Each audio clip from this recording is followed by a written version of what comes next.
តគោរពនឹងជម្រាបសួរក៏ដូចជាសួស្តីទៅកាន់ពុកម៉ែបងប្អូនយើងទាំងអស់គ្នាសាជាថ្មីហើយក៏ស្វាគមន៍បងប្អូនយើងមកកាន់ការផ្ដល់តម្រុយឆ្នោតយួនម៉ោង4និងម៉ោង6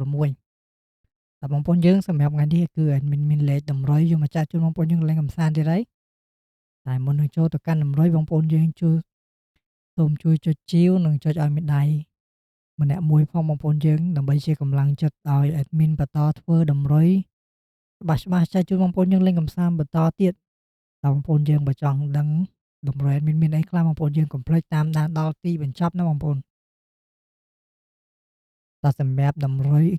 ខ្ទង់អូថ្ងៃនេះ admin ឲ្យលេងខ្ទង់6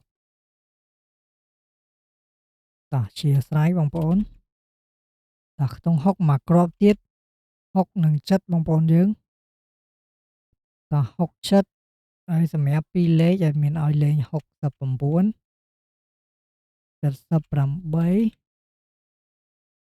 42និងមកគ្រាប់ចុងក្រោយ admin ឲ្យលេងត្រឹម16ទេបងប្អូនហើយសម្រាប់3លេខថ្ងៃនេះ3លេខមាន249ហើយសម្រាប់មកគ្រាប់ចុងក្រោយគឺ admin ដាក់ឲ្យ429តើបងប្អូនយើងនេះគឺជាលេខតម្រុយដែលadminបានរៀបចំជូនបងប្អូនយើងលេងកម្សាន្ត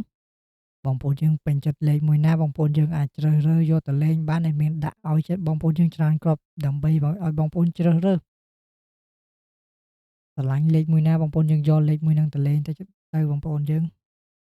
វាចែកជូនបងប្អូនយើងលេង free ទេតោះជាចុងក្រោយបងប្អូនយើងកុំភ្លេចណាបងប្អូនជួយចុចជាវនិងចុចឲ្យមេដៃម្នាក់មួយផងបងប្អូនតោះជាចុងក្រោយ admin ជូនពរបងប្អូនយើងហេងៗទាំងអស់គ្នាសម្រាប់ថ្ងៃទី26នេះហើយ admin សូមជម្រាបលាបងប្អូនយើងបាយបាយ